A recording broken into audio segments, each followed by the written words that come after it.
Let me show you in 2 seconds flat why the rich get richer and the poor get poorer. I call it the success cycle, real fast.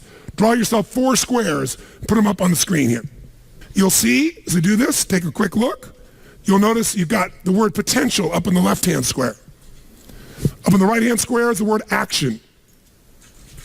Bottom right is the word results. Bottom left is the word belief, or another word for that would be a sense of certainty. Potential, action, belief, results. And notice there's arrows in a clockwise fashion where they just keep feeding each other over and over and over again. So again, it's potential, action, results, belief, or another word for that would be certainty. Now, do you ever notice how rich people tend to get richer and poor people to get poorer? And I don't just mean rich in financial terms. I mean people that are rich emotionally. Do you ever notice how happy people tend to get happier? And depressed people tend to get more depressed? How many found this to be true? Say aye. It's because the power of momentum and what I'm about to show you. So let me show you something here. What's the potential of any human being? You tell me, quick. Unlimited. Do most people's results reflect that true potential? Yes or no? No way. Why? Because most people aren't taking enough what? But is it possible to take a lot of action and still get lousy results? What if you got a salesman that works for you and they walk out and they knock on 100 doors and they say, you wouldn't want to buy anything from me, would you? Or they don't say that verbally, but they say it non-verbally. Is that going to affect their results? Yes or no?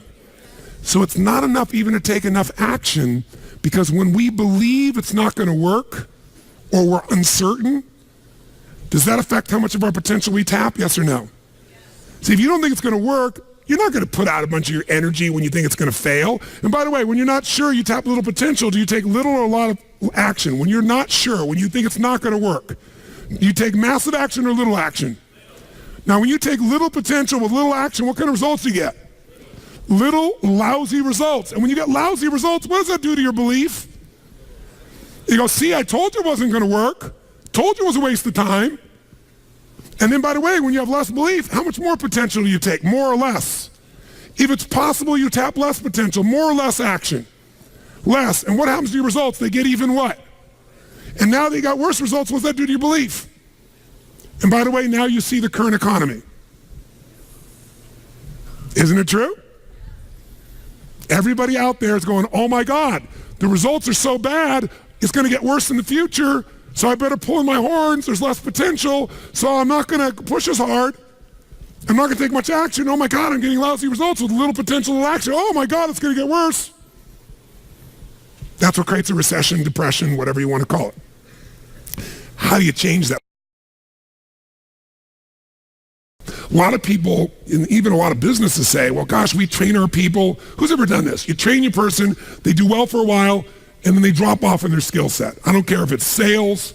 I don't care if it's a technical skill, having to do with accounting or something on the computer. Who's experienced this with people you work with? Say aye. Now, you're highly motivated. It's your business, or you're the leader in the business, or you're the manager, or you're the head of department, or whatever. So you got a lot of drive. So you bring emotion to the table, and you do enough repetition that you master it. They don't. If you give up on them, you're losing and missing out on what it takes to train someone.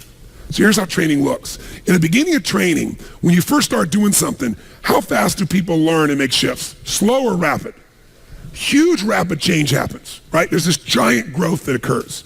Now, what eventually happens to anybody when they start to learn something? A new sport, a new business, a new relationship. What do they get to? What do you call it?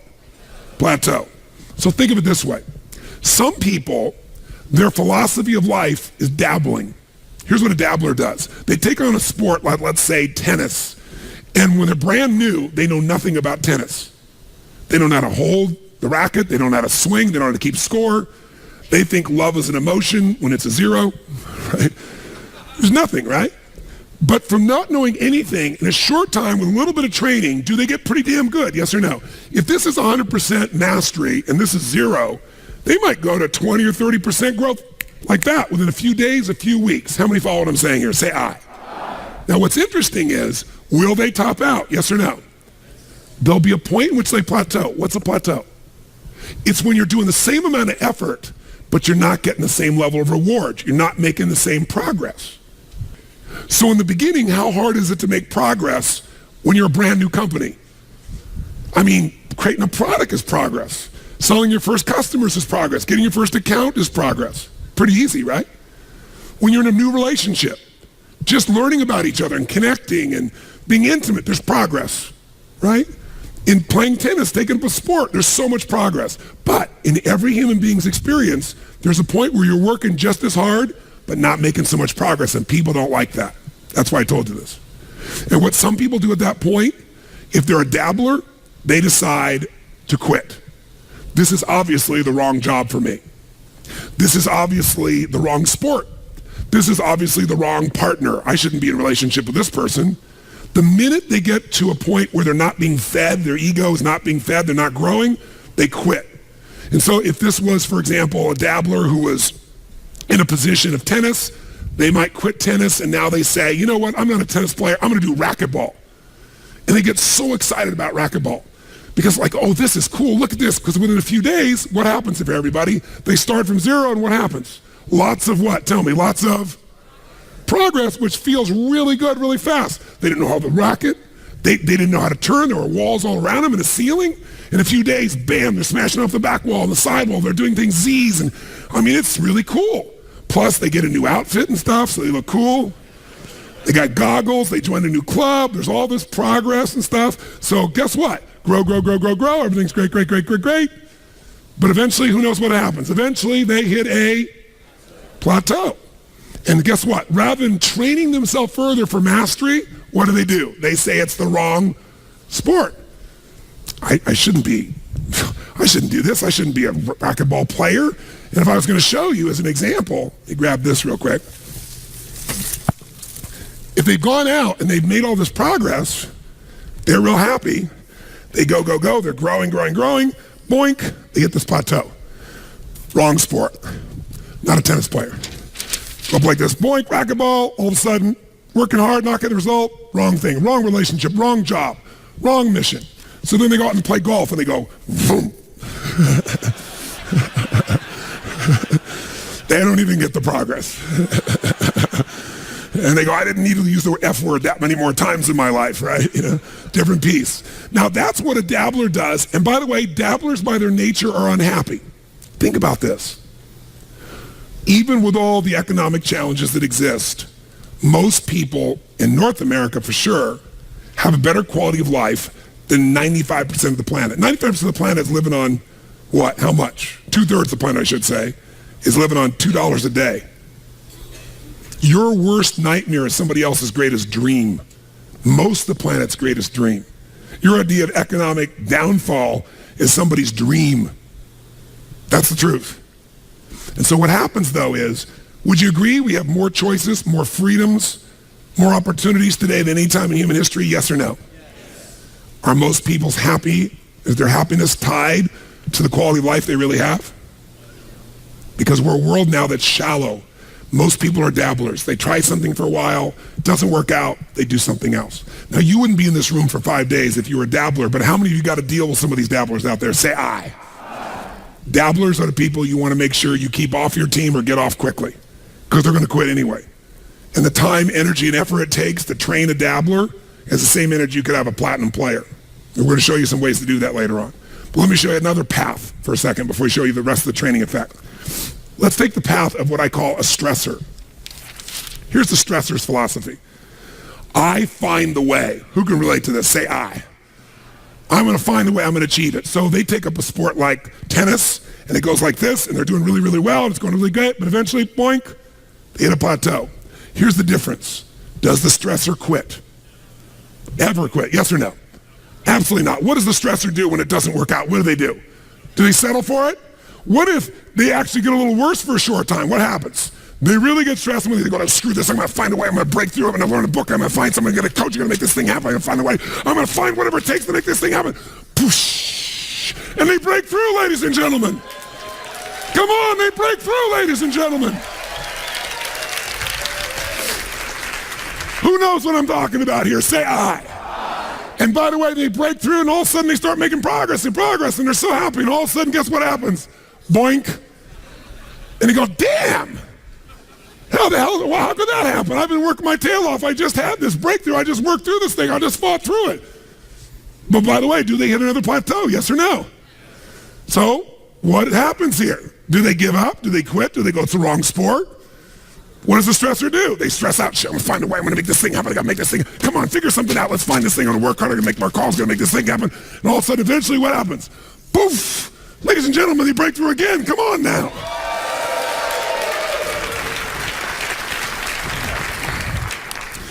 And by the way, they eventually get where they want to be. The problem is they're so stressed out by the time they get there, they're so exhausted they can't enjoy it. Every person in this room who described failure described it for the following reasons. And I gave all the reasons: time, money, network we don't have, people we don't have, not the right management, not the right people, right? We don't have the resource. And they went through this whole thing. I said, what all these things, not of Supreme Court justices, what they all have in common is you're all saying we didn't have the resources to succeed. Money is a resource. Time is a resource. Technology is a resource. People is a resource. Experience is a resource. Supreme Court justices are so many resources, right? And they all agreed. I said, here's the only problem. I said, in my experience, and you correct me if you're wrong, and I want an honest answer. When we get out of ourselves and we look at human beings and their ability to succeed or fail, how many people you've ever met who did not have the resources and they beat somebody who had all the resources? I said, resources, when you look at the most powerful and effective people in history, were never the problem. They didn't have the resources, but they got them. How do people get resources when they don't have them? The answer is they're resourceful. The ultimate resource is resourcefulness. That's what makes someone successful. And here's what's great about resourcefulness. Who has it within them? Who? Who? Every human being. But the question is whether you access it or not. Now, strategic innovation is different than just constant, never-ending improvement. Constant, never-ending improvement is a very, very important principle. If you're not constantly improving, you're definitely going to be passed up by your competition. But if you're thinking about strategic innovation, what it really means to me is rewriting the rules for competition within an industry, within an area. When you change how people compete, when you change the rules, you take over that industry. You shift completely the game. So in my industry, the vast majority of people spoke and still do for 1 to 3 hours, which many of you yesterday wish I was one of those people. But that's usually it, because what it was is about inspiration, right? It's inspire people. And what happened for me is 90% of them are an hour or 90 minutes. And I was like, it's wonderful. That's a useful tool.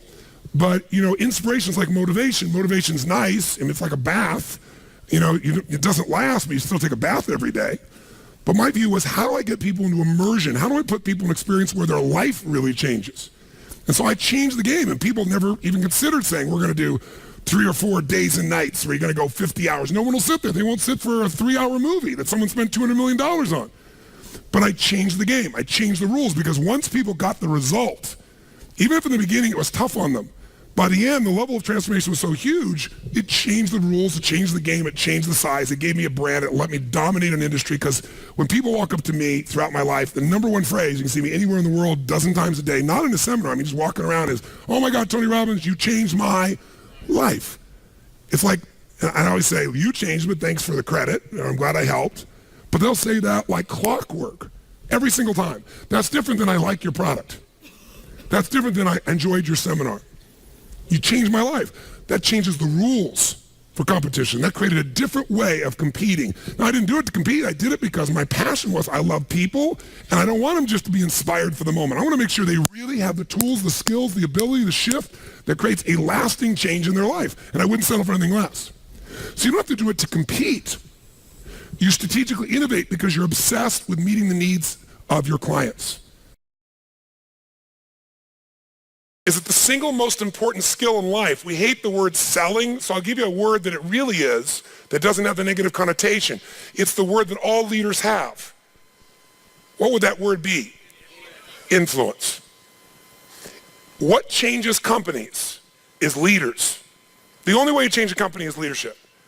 If I want to change a company that I own and I want to make a shift in that company, the number one thing I'm going to do is shifting leadership. That might be taking leaders to a different level. That might bring new leaders in. That might be new leaders of new voices with new perspectives, with new skill sets, new directions. But we need to take things to another level. Leaders solve problems and leaders maximize resources. If you're going to solve problems, you can't do it yourself or it would have already been solved. You have to get others to help you to do it. That requires influence. True? If you're going to get people to maximize resources, that requires influence. If you're going to get people to partner with you, provide you resources, capital, suppliers, anything, that requires influence. If you're going to have an impact on your kids or your community or the world, that requires influence. There is no more important skill of leadership than influence. And yet most of us think of it like selling, and as a result, we don't master influence. So I'm not here today to try and get you to become a master of influence in 45 minutes or so. Am I chatting with you here because we have so many of the speakers. This is the area of life I am most focused on. Because I know that if you can't influence, you can't lead. But if you can influence powerfully, intelligently, with integrity, there's no limit to whatever you can envision and what you can make real. And if your influence becomes not just you as the influence, but you're able to influence systems, people, company, culture.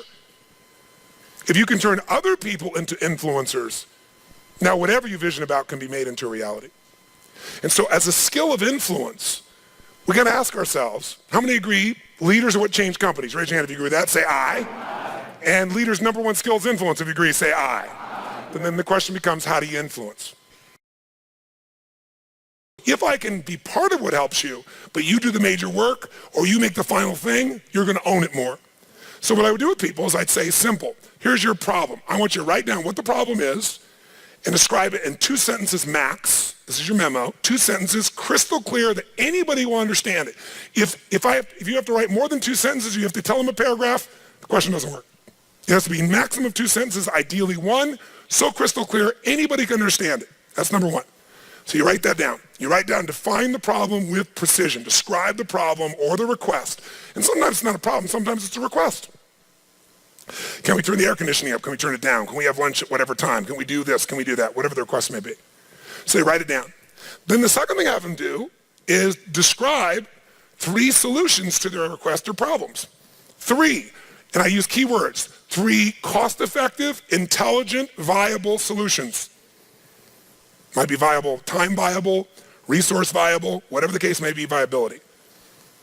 So what are 3 intelligent, practical, viable solutions that you believe we can implement, to solve this or to meet this need? By the way, why do I have them come up with 3? Someone tell me why. 1 choice is no choice. 2 choices is a dilemma. Until you have 3 choices, you're not at choice. That's my rule in life. You may not like all the choices. Whenever you think you have 1 choice is no choice. If you got 2, you're in a dilemma. There's always at least 3 choices. Plus, I'm making that person become a problem solver. If I solve the problem, they'll just have a new problem for me to solve. But if I can teach them to be a problem solver, the game changes. How many follow? Now, sometimes this is less efficient, but with a mass audience, it was very efficient. And then they turn that in, and then I have a choice. I can now respond back by saying, circle, I accept your request, or I think solve the problem, we'll do it with your number 1. Or I could modify it, I'm willing to do that, but I think we need to do this and this is the way to do it. Or I could reject it and tell them why. And then we'd have this communication. It was very efficient. This is very different than, tell me what you think we should do in a suggestion box. So now, tell us your question and then tell us at least 3 answers.